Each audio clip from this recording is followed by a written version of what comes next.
video evidence of, which he would already be presenting. Yeah. I'm pretty sure that he saw a joke post on Twitter because there was like a post from a page on Twitter that does like fake news, but it's in their title. Like everyone knows that's what they do. It's kind of like The Onion, and it went like they went on this whole thing about how Antifa was dumping algae in the thing, and I think that's where he got that. Oh. Yeah. Like he saw it on Twitter from a joke page and just fucking went with it. It wouldn't surprise me.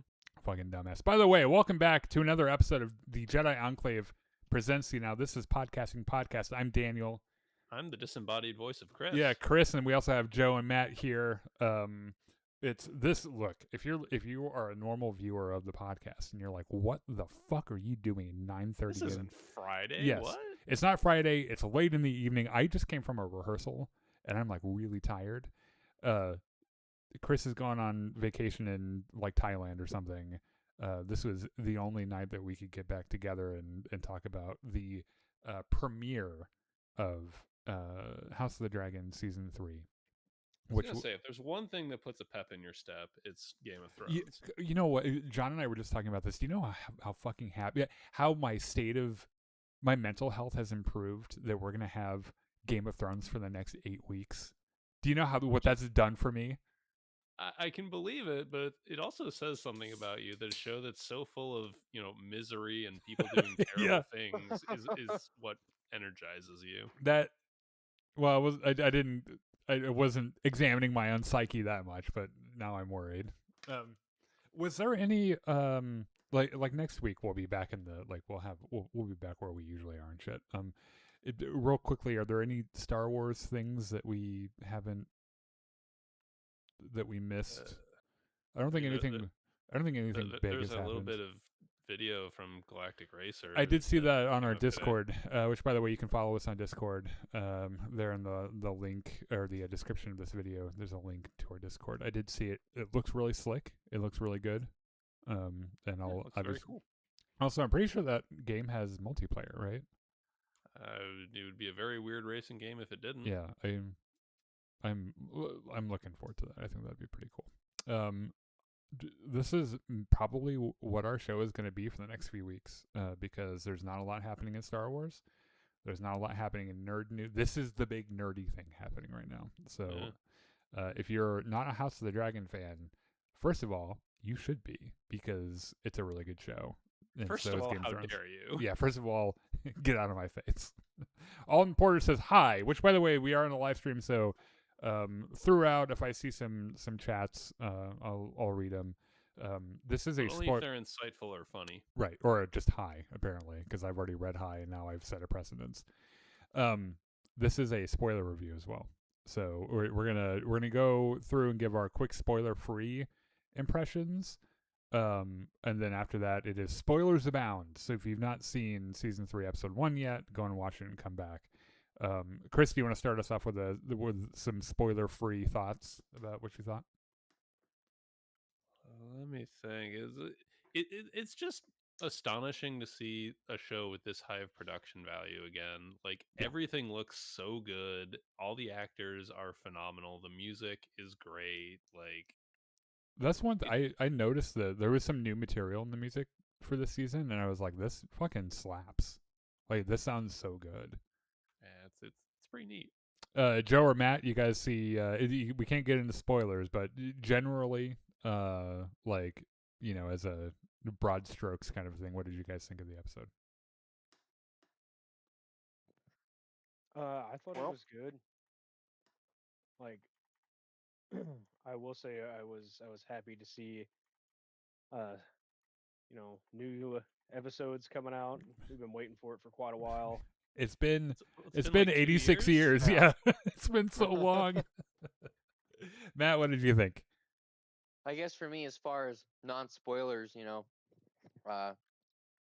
want to put names out there, but a certain character's change of heart really is kind of okay, yeah, shocked me. Well, bring that up when we get there, because I'm now thinking that could apply to a couple of different people, actually. Yeah, because there are a couple of changes of heart. I will also say there's a scene in this episode that just like a lot of scenes. So let me just back up one second and say that I strapped Matt down on a couch and opened his eyes Clockwork Orange style and made him watch all 8 seasons of Game of Thrones, 2 seasons of House of the Dragon, and then A Night of the In Seven less than Kingdoms 2 months. in less than 2 months. And Matt got to the point where he knew that if I stood up and walked away, that something bad was about to happen, because there are certain scenes in House of the Dragon and Game of Thrones that I can only see once, and I can't watch it again. And this episode has one of those moments where I've seen it once and I'll never watch it again. I'm just gonna pretend like it didn't happen and everything is fine. So let's get into this. You guys can see the slideshow I'm running, right? Is everyone tuned into my Discord? I mean, I think I can see it. Okay. We'll just see the spoiler review thing. Yep, here yep, we go. there we Okay, good. So we get our first really good look at Sheep Stealer in the first scene, and I don't care what anyone says. Spoilers, by the way, we're getting into spoilers. I don't care what anyone says. This dragon is so fucking cute, and I love him. It's weird. He's got one of those. Like, did you guys see? He has this massive underblade. I know. It's like, you know those old British royals that were so inbred and ugly? That's kind of what he looks like a little bit. Are you saying Sheep Stealer is inbred? But I love him. He's my inbred dragon. Like, I love this dragon so much. Derpy. Yeah, he is. And like his like, I don't know, are those wing like nails or something? Wing finger thing? He's never had them trimmed, you can tell. So this is a feral dragon. He's completely wild. He's never been trained by anyone. And he's just been flying around the Vale eating people's sheep, right? He may or may not even understand High Valyrian. I don't think he does at all, which is like, Rhaena, why are you trying to speak to this man in a language he does not understand? Because that's how she thinks dragons work. You tell them to burn something or not burn something, and the dragon does what you say. That's true. Oh, okay. So we left the end of season 2 with Rhaena just wandering around the Vale trying to find a dragon. Any dragon would do, honestly, at this point, because she feels useless and like she can't help out her cause and everything. And she's found her dragon. She's starving to death. She's freezing to death, and we leave Probably her delirious and sick, dehydrated. Right. So we left her at the end of the last season with her finding Sheep Stealer, and then we pick up right there, and she walks right up to him, which is the first sign that this bonding was going to happen, because dragons don't let you just walk up and touch them like that. It's a pretty, like, you are just as likely just to get fucking ate if you walked up and put your hand on a dragon like this. And Sheep Stealer was like, that's fine. And then the vibe I got from all of these interactions between Sheep Stealer and Rhaena is that he's just kind of testing her. Okay. I don't just think trying to like get a feel for who she is and what she does. You know, the read I got kind of was Sheep Stealer being like, "What the fuck are you doing?" Like a person's never tried to crawl. Like a person's never tried to crawl up on him before, and so he's like, "What are you doing?" And maybe it was like, I could probably eat this little girl right now, but this interests me enough for me not to do it. So we'll see how this plays out. Well, what really makes me think that is that there's a sequence where like she's crawling up on his back, and he could so easily just like roll over and crush her and kill her. But instead he's just like, you know what? Let's see what you're about. So back in King's Landing, Maester Orwell gets pulled fucking out of bed by very angry Aemond, which I just realized is a really good nickname for Aemond. Very angry Aemond. Almond. Yeah.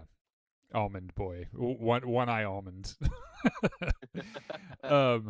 Because he's realized that his brother is missing, and I think he just assumed maybe I don't know, maybe Aemon's a little racist. He assumed that the black guy like had something to do with it.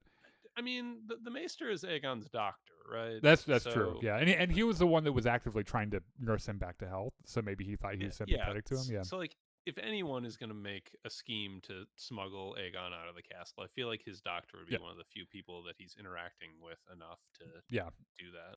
So Orwell obviously is like, I don't know what the fuck you're talking about, dude. Would you calm the fuck down? The last time I saw him, he was in his bedroom.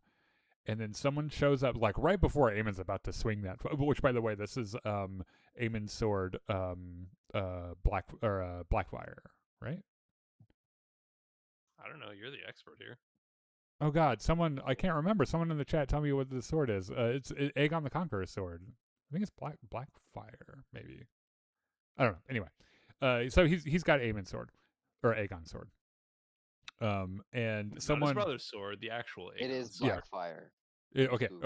okay, good. So someone pokes their head in and they're like, yeah, so Larys is gone too. So that's probably who took him. And then we switch to the two saddest men in all of Westeros right now in a cart. Is Larys sad? Like, I feel like no matter what he's doing, he's always Calculating. like, yeah, yeah. He's always thinking about what the next thing is. or just weirdly The self-satisfied. next Mhm. feet pick. Yeah. You know, he is probably like, I wonder if this boy will show me his feet, and I wonder how they compare to his mother's. So they're in a cart with a bunch of ravens, right? Which is where we left them at the at the end of the last season. And Aegon kind of is feeling real sorry for himself, isn't he? He's Where- also feeling extreme pain. Oh yeah, like, yeah. He's everywhere. like Milk of the Poppy, and he's like, oh, I forgot it. I'm so sorry. And he's like, motherfucker, just kill me now. And he's Aegon's not very. I think he's having maybe second thoughts about running, and he's like, I'm the king of nothing. And they get pulled over, like the state police pull him over, and the guy's like, well, everyone who rides through here has to give a loyalty pledge to Queen Rhaenyra. And Larys is the it's real first. simple. I pledge allegiance to Queen Rhaenyra Yeah. and the Black Flag and all that. Yes. And Larys is the first. He hits his knees so fast. He just immediately, he's like, oh, easy. Queen Rhaenyra is the best. What the fuck ever. And of course, Aegon just doesn't, right? Because he's such a little shit. And he's, you could make a whole list of reasons why he wouldn't do this. And Larys is like, dude, this is the easiest lie you ever have to tell. Can like you this, maybe just chill for like 1 right, second? Yeah. And so the guy goes, well, they're for the Greens, so murder them. And Larys rolls over on Aegon so fast, where he's like, well, actually, he's the challenger. Here's his crown. And the entire time, Aegon's like, shut the fuck up, you idiot. What are you doing? I like how they reverse roles in like 10 seconds from Larys telling Aegon, dude, can you just fucking chill? Yeah. And do this, to Aegon telling him, dude, can you just fucking chill and not right. tell him Yeah. I'm the Yeah. pretender? That is really funny. As proof, he pulls out the crown, and he's like, "Oh, we're gonna kill you anyway because I think that would make Rhaenyra really happy to see you dead." And Larys is like, "Well, and just hear me out here. You could leave us alive and bring us as life hostages, and that would probably make Rhaenyra even more happy." And he's like, "Well, we can still kill the guys that were with you, right?" And he's like, "Yeah, I don't fucking know those guys. Go for it." And so they kill those guys, and then now Larys and Aegon are just captives, and they're gonna go and presumably get taken to Dragonstone. Also, like, this soldier is gotta be the dumbest motherfucker in Rhaenyra's army. Because, like, why would you ever do what your captors tell you to do? Right. He struck me as probably not the brightest guy in the world. Demon Place Door says, yo, that's in a language I don't understand. Alden Porter says a bunch of emojis, and then Thespian Palpatine says, hi. Thespian Palpatine is a really good handle, by the way, on Twitch. I enjoy that. That's pretty good. Speaking of Dragonstone,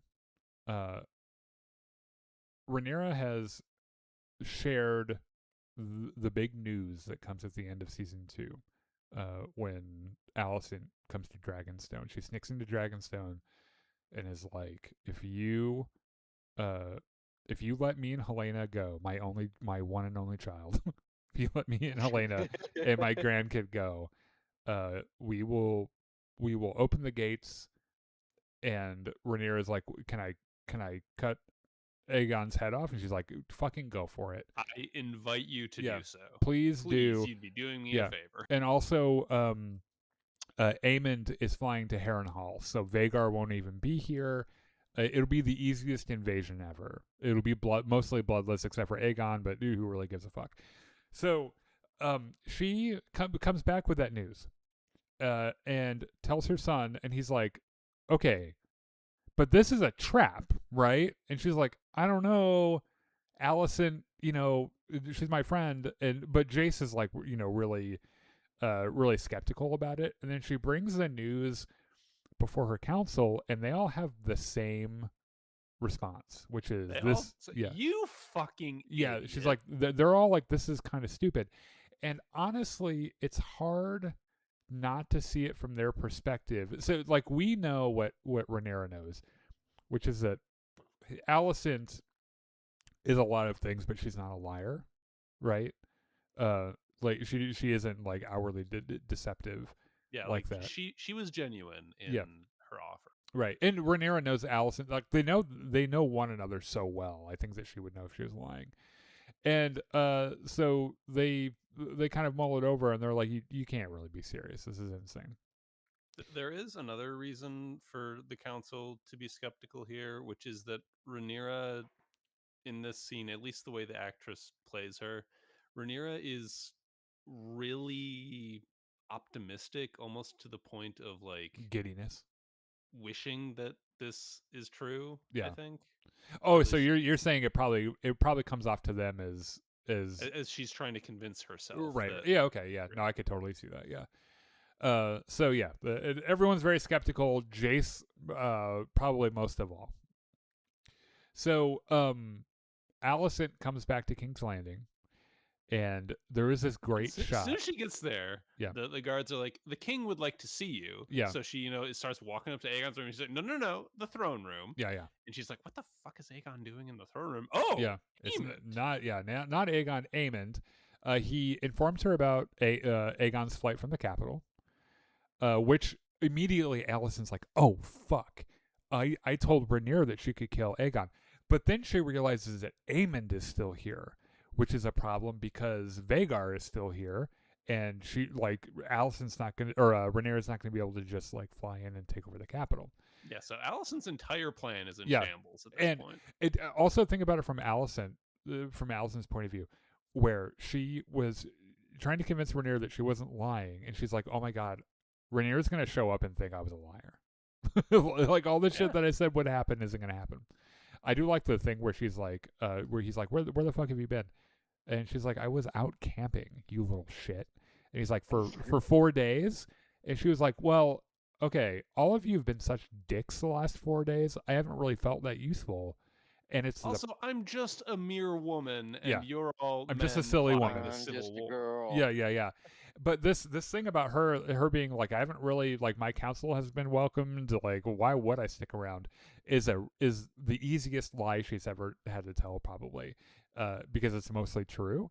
And Aemon's like, "Oh yeah, that makes sense. That actually makes sense." And what doesn't? So she immediately is like, "You need to go to Harrenhal." Because it's strategically important. And he's like, It's like, no, actually, I need to defend the capital. Right, yeah, I'm the king now. Like, it's my job to keep everybody safe, or at least, defend. All right.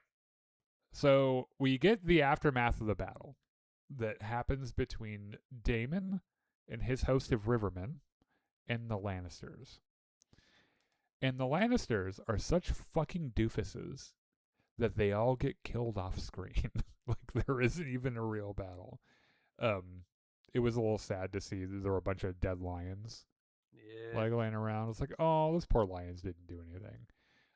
Carax is in the background just torching people right and left.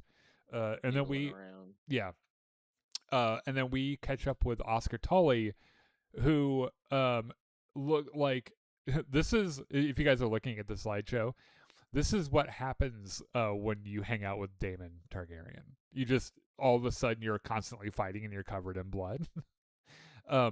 However, he survived the fighting, which is good. They do have this little point of contention, because they want to bury all the dead, and Damon's like, just yeah, let my fucking dragon burn them all. Yeah. It'll be fine. No one will get a Yeah. plague. Everything will be Yeah.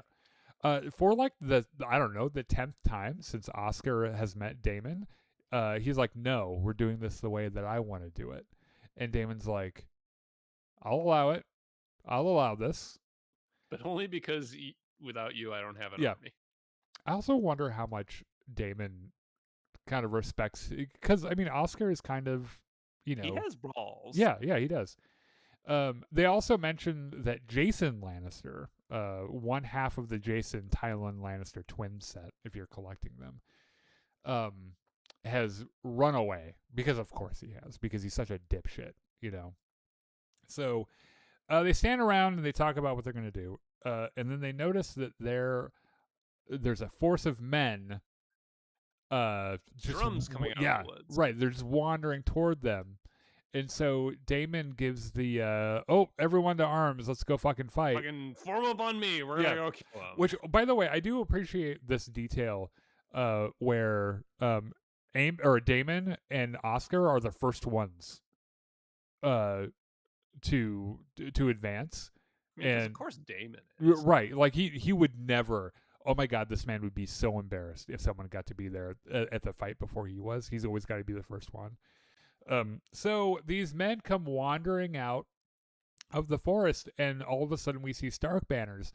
So we know that these are the Greybeards that Cragen Stark has sent, and they are led by Tommy Flanagan, the actor Tommy Flanagan, who is a legendary actor. He's been in a ton of shit. He's great. And I'm now just realizing his character's name is escaping me. And he's just badass Northman, right? And we learn, and we already knew this, but we learn this thing that the North does, which is that when you get old and winter is coming, instead of being a huge like drain on your family for food and resources, you go off and fight a war and die instead, which is so fucking metal, by the way. Yeah, I think his actual line is, "We have come from the north to die for the Dragon Queen." Yeah, the Dragon Queen, right? And he throws out the head of the Lannister Of guy Jason, right? And Daemon looks down at this fucking head and he looks back at me. He's like, "Yeah, all right, I like you." And I like the cut of your jib. Right, yeah. It's like these guys are gonna get along, I'm sure. Which, by the way, should I remind everyone, I have not read Fire and Blood. I don't know what happens. I know that some people who have read it, like there's a guy that I went to high school with that's read it, and I guess there are a lot of changes from the source material that have kind of upset some people. I've not read it, so I'm unbothered by it, and I'm not pissed off by it, because this is just some of those changes upset George R.R. Martin. Right. Which so much that he made and then deleted a blog post about them. Yeah, you got pretty butthurt about it. All right, so we catch up with emo boy Sir Crispy Cole, and Gawain Hightower. I don't think it's fair to call him an emo boy when I'm pretty sure he has PTSD at this point. Yeah, that's true, but I almost said something really offensive to people with PTSD, and I wouldn't have meant it. He's painting some shit on his shield. Oh, by the way, Gawain, when he was walking in, witnessed one of their guys assaulting a woman. And he's like, we should probably do something about that. And Cole was like, just hang him. Go ahead. Yeah, it's fine. To which Gawain responds, I mean, I could, but I am not his Lord Commander. Right. The discipline of the men is your job here, Sir Crispy. Yeah, you should do that. And I just love how much of a nihilist Crispy Cole has become, where he's like, we're all going to burn to death anyway, whatever the fuck. When you see a nuclear lizard just annihilate a battlefield, I imagine that does something to your psyche. So we catch up also with Ulf, and Ulf, fucking Hugh Hammer and Adam, I think. Yeah, who are hanging out at Harrenhal, and they have orders from the Queen. Well, I mean, like not at Harrenhal, but like in the woods around Harrenhal. Yeah, in the area. Which seems like a very bad idea given what we know about what Daemon saw. Around Harrenhal. Yeah. But... And we learn later that these men are not immune to that either, right? Yeah. So their orders are to wait there for Aemon and Vhagar and kill them, right? Which I'm not sure. How do you think a fight would go? Okay, so like Vhagar's obviously the biggest dragon in the land. Aemon's a really good dragon rider. Their dragons are not small though. Like they have Vermithor, Silverwing, and Sea Smoke, all of which are big dragons. And I wonder what would have happened if Aemon actually showed up. Like, do you think he could have like 3v1 these guys, or do you think that they would have been able to kill him? I think they would have had a very good chance. Yeah. Even though they're inexperienced riders, I mean, it is 3 fucking dragons. Yeah. I don't know why I have 2 of these slides. Okay, so back in the Vale, Rhaena gets Sheepstealer just throws her off. He's like, "Fuck you, I'm out of here," and he flies I'm off. done with this. You're just gonna sit on the top Yeah. of this mountain with no way down. Yeah. Goodbye. Have fun, bye. Okay, so Alicent's realizing that this entire little plan that she's put together to save her only kid and her grandkid is falling apart. So she writes a letter and just signs Aemon's name to it. And she has this conversation with Helena about kind of like how, how scared she is and everything. And Yeah, and Helena's like, Aemon's scared too, right? yeah. Which is like, I imagine that when someone like Aemon is scared, he makes it everybody's problem. Well, he also strikes me as the kind who tries not to show that he's scared. Oh yeah, he's way too much of a badass for that. Yeah. Yeah, so the fact that Helena just knows, Yeah. you cannot pull anything past this girl. True. Thespian Palpatine says, honestly, if I was Rhaenyra's older brother, I would not trust Alicent. I would honestly just kill all the High Towers if I was the older brother of Rhaenyra, and I would just kill all the Greens in one go. Honestly, I think, screw it, I'm burning all of them. Well, if it were that easy, I'm sure the war would be over pretty quick. Yeah.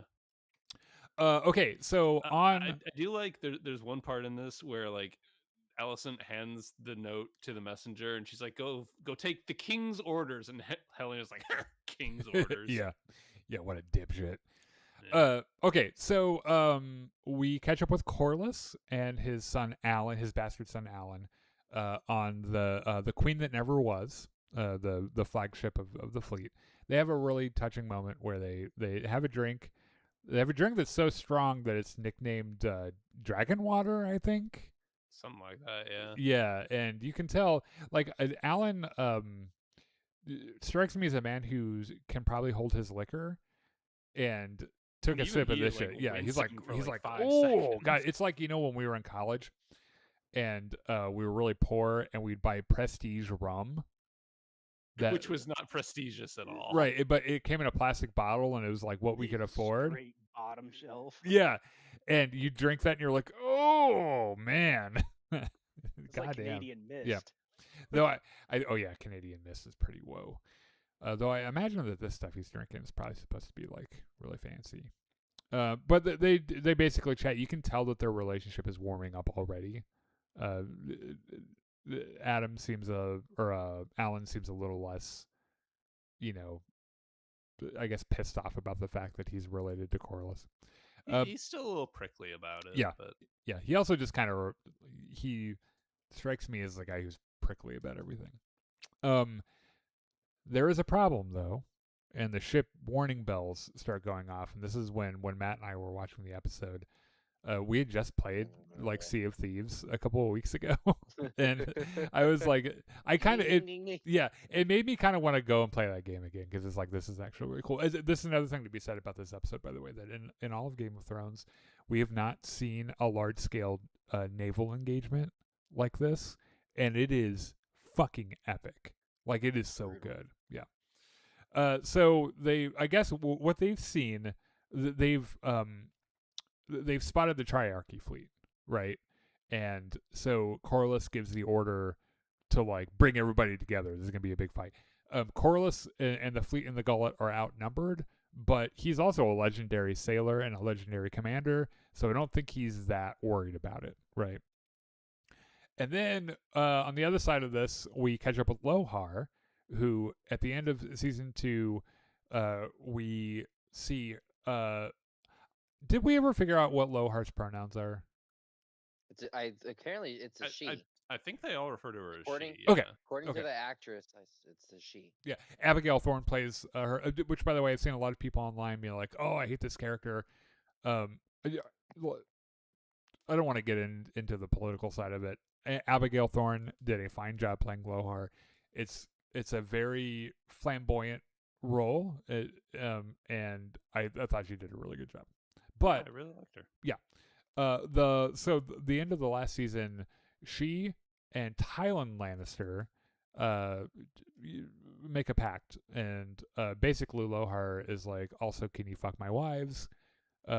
Because I'm sure those would be very, very good kids. So he's with her. Not biblically. Not right, yeah.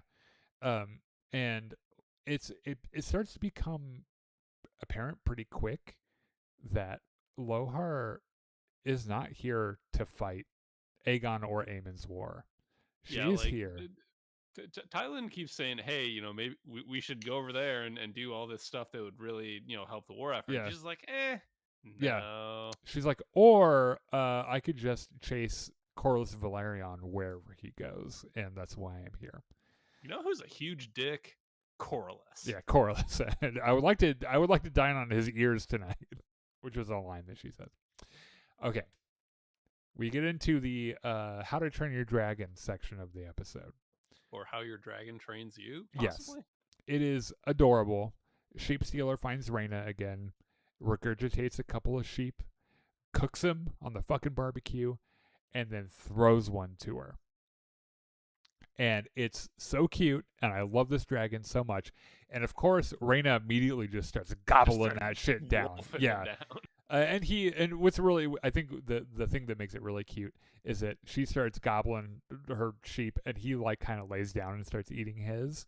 And this is the problem with how Game of Thrones and How to Train, or not How to Train, House of the Dragon, is that I get so attached to these fucking dragons, and I think that's what's happened with Sheepstealer. I think he's beautiful. Yeah, probably.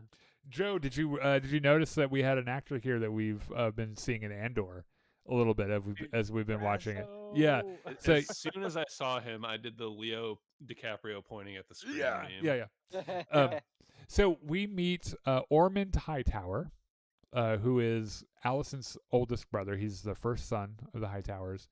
Let me tell you, Daniel, this guy's a huge dick. Oh, this guy's a huge cunt. Yeah. So he very obviously is a germaphobe. He's very, very neat. He's very slick and tidy and everything. He's got his buddy here, Brasso, who I don't know this character's name, but his name is going to be Brasso just because that's who I know the actor from. He's also got this kid with him, and we got to talk about this for a couple of seconds.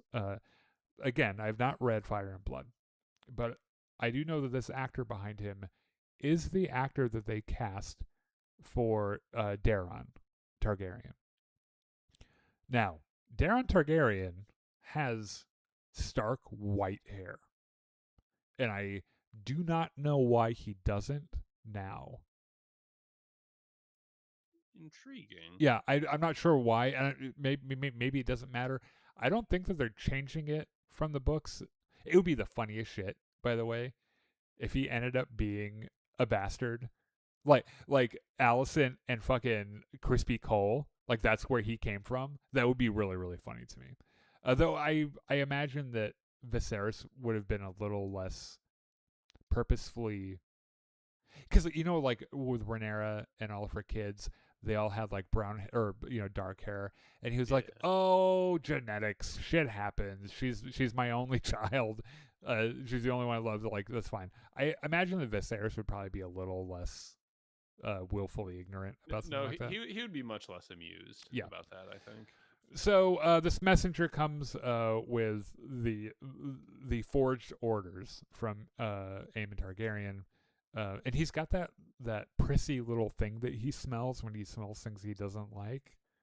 Because I guess the messenger's like really smelly and really dirty and gross, and he just kind of he's been riding for a couple days. Yeah. So basically, the orders here are, hey, we're all going to Harrenhal. So sit tight for 3 days. Yeah. I'll be there with my dragon. It'll be great. Now, Aemond hasn't been convinced to go to Harrenhal yet, so Alicent gives it another swing, right? And so she goes and visits him, and she's like, "Look, Harrenhal is a good idea. But, it's strategic. It can withstand Dragonfire, which is not true. Aegon taught Westeros that a dragon can melt stone, and no one knew that was possible. And he's like, well, my dragons can turn stone into lava. So, but anyway, she's like, go to Harrenhal. It would be so fucking cool. Like, everyone would think you're cool. I would think you were cool.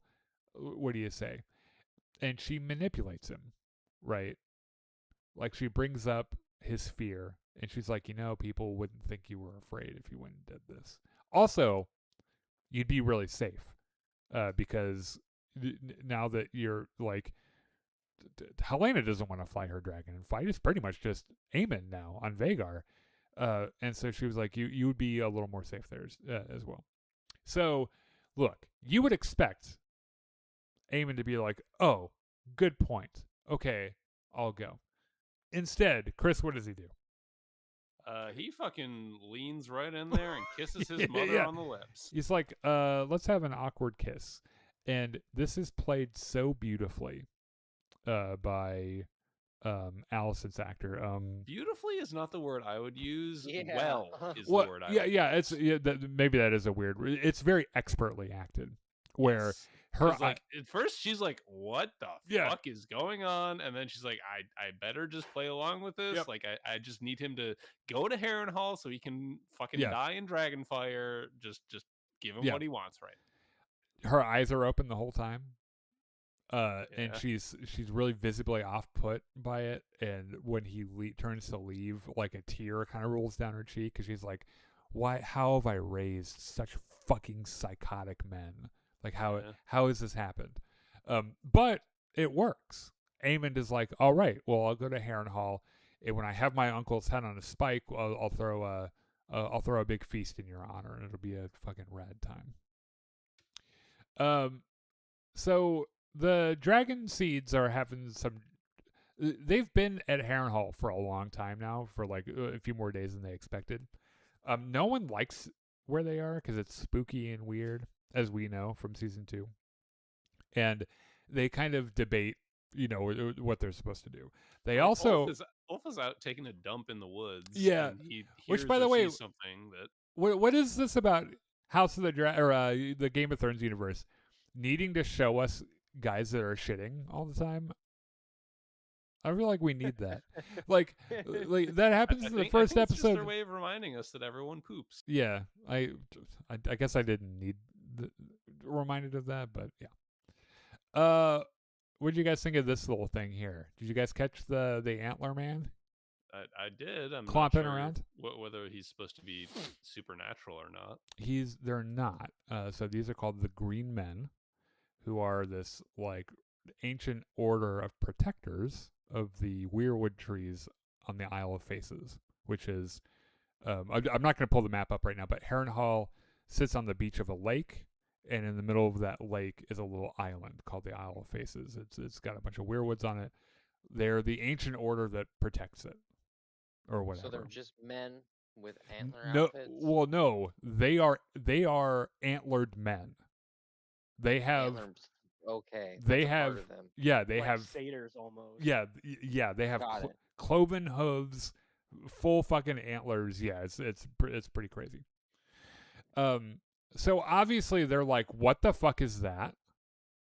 And then Ulf hears something in the woods and is like, guys, this place is fucking crazy. I want to go.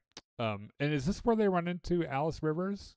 It is. Yeah, like Adam is like, I don't think we should go, and Hugh Hammer is kind of in the middle. Then Alice River shows up and like, no, actually, you guys should go. Yeah, she's like, your queen needs you elsewhere, at Dragonstone. And they're like, who the fuck are you?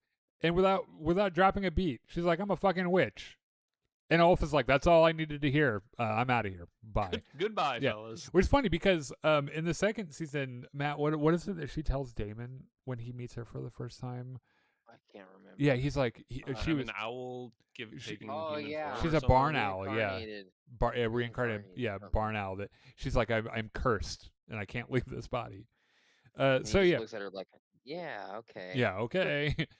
So the dragon seeds are like, all right, well, we're going to Dragonstone then, because spooky Alice Rivers told us to. So Bela knows that the attack is coming in the gullet, and so she runs to tell Rhaenyra, and Rhaenyra's like, fuck it, I'm gonna go on my dragon. It's gonna be a great fucking time. Jace has a huge Jason's problem like, with us. that is the worst idea you have ever had. Yeah, it's terrible for the same reasons we keep bringing up every time that you want to go and have a fight. If you die, everything dies with you, and it's he brings that up to her, and he's like, what if you die? And she's like, well, at last you would be king.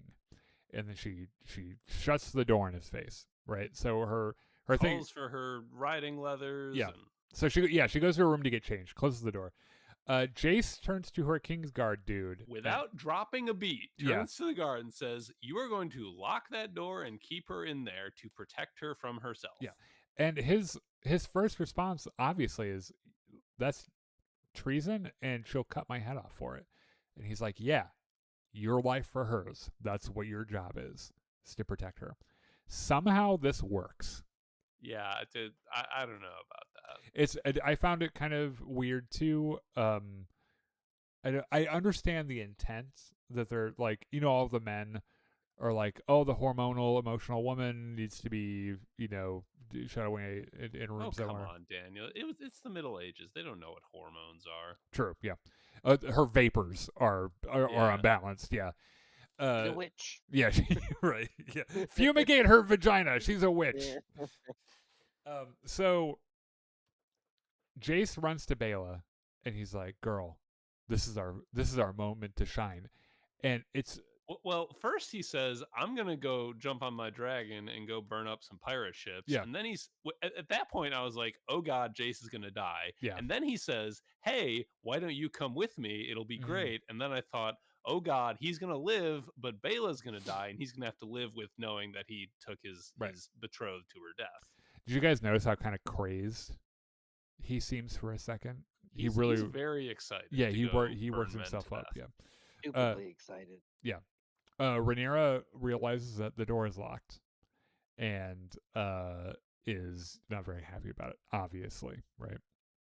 So in the gullet, the war has started in the gullet, and there's a lot of shit going on, but we find out that Lohar sent a detachment through the northern pass to set High Tide ablaze, which I think she just wants to burn Corlys's house, but she was like, "Oh, it'll like break his concentration or whatever." Yeah, And- that's her justification. Right. For... Yeah, and when she gives that justification, Thailand is like, "Okay, all right, okay, fine, whatever." But like we could really use those ships down here, don't Right. you think?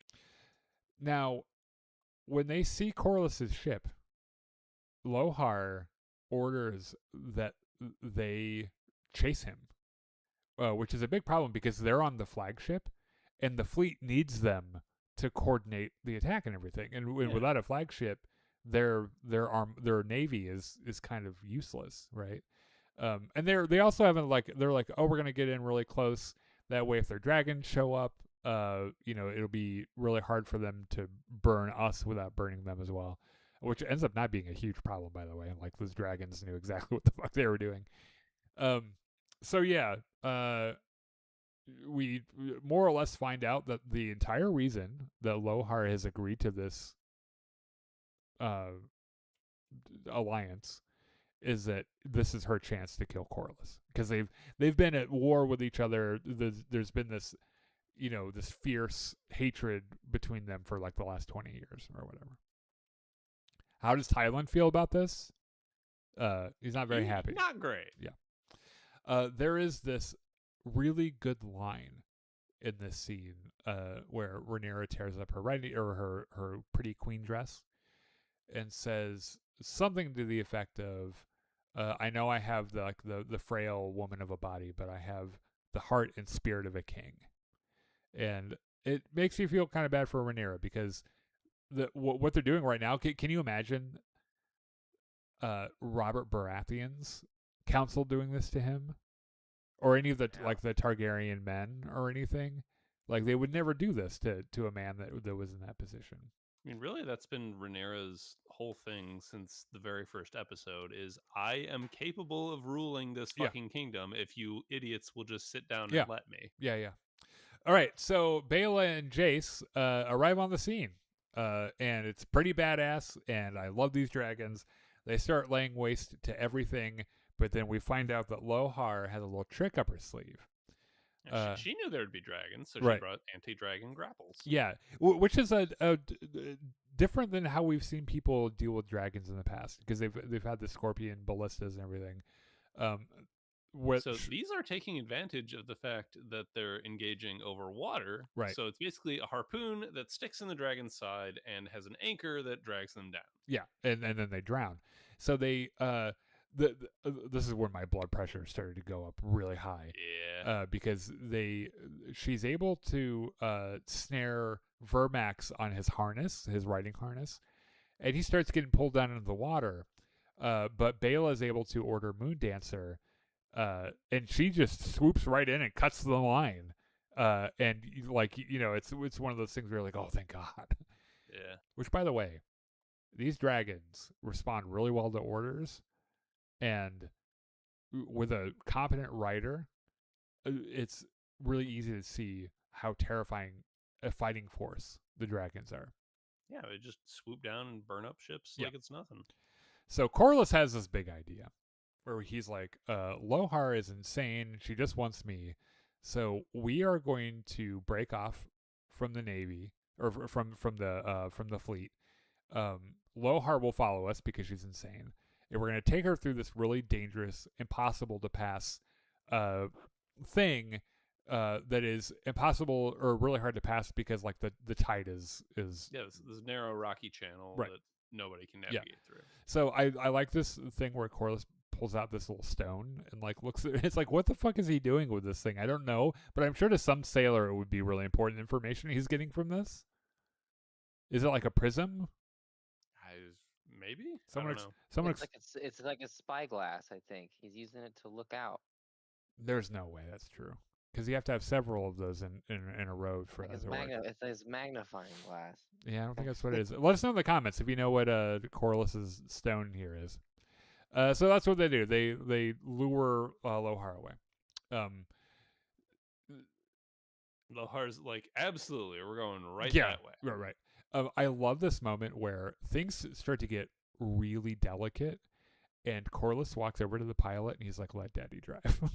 he takes the wheel and pilots the ship himself, which is really badass because we've heard about the Sea Snake's brilliant naval instinct and as a tactician and as a sailor. But it's neat that we get to see him like actually take the ship over and kind of save the day for the moment anyway. So they go through the channel. It's a little bumpy, but Corlys gets them through it, right? Now, back in the fight, Sheep Stealer has... So Sheep Stealer... So Baela swings up to Dragonstone and is like, hey, Sheep Stealer, we're home. Hey, wait, what's all that smoke over there? Yeah. You know what, Sheep Stealer, change of plans. Let's go help. Yeah. You, a dragon who has never been trained, you've probably never been in organized combat before, you don't even have a saddle. Let's go. You know what? You can breathe fire, and that's good enough. That'll be good enough. So at this point, Thailand is really pissed because they're being really reckless. This doesn't help the war effort at all. This is just a crazy vendetta. And what does Lohar do, Chris? She fucking throws him overboard. She just throws him right the fuck over the ship. She's like, "You're heavy in all your armor." Her line is, how much do you weigh in all that armor? Yep. They throw all the Lannister guys, or I don't know if they're all Lannisters, but yeah, they're all wearing armor. Yep. Now, Lohar's solution to the problem is a little less refined, but she's able to get her ship through as well. They sacrifice 2 other ships with them. Sacrifice is the wrong word. They just kind of crash. Yeah, they crash into the rocks. And she comes out of that channel full speed ahead, and they're gonna have an engagement, and then Ramming speed, Mr. Sulu. yeah, Corlys looks over and sees that High Tide is in flames. And it kind of stun locks him for Yeah, a second. it does exactly what she expected it to do, which is he just doesn't know what to do. However, his son Adam is there, or Alan. Sorry. Alan's like, all right, everyone, fucking all the shields and crossbows over here. We're gonna fucking shoot him as much as we can. Yeah. And so they get rammed, and the fight starts between those two ships. This is a really neat set. The way they designed this conflict is really cool. So Bela arrives and starts burning. At first, it goes great. Triarchy ships. Yeah, burns a couple Triarchy ships, and then Sheep Stealer. Hold on. We'll get there. So Corlys gets knocked out in their ships colliding, and then wakes up and sees everyone fighting. Lohar is going batshit crazy. Alan gets thrown into the water, and this is where Bela gets. So pick up where you left off. So Sheep Stealer gets a little excited and decides, hey, these are all ships. I'm just going to set all of them on fire. Yeah. And Bela's like, no, bad Sheep Stealer. Yeah. No, don't. Yeah, and don't Sheep do that. Stealer's like, but what if I light this one on fire? Yeah. She's like, no, don't do that. They're good guys. Yeah. He's like, I'm going to do it.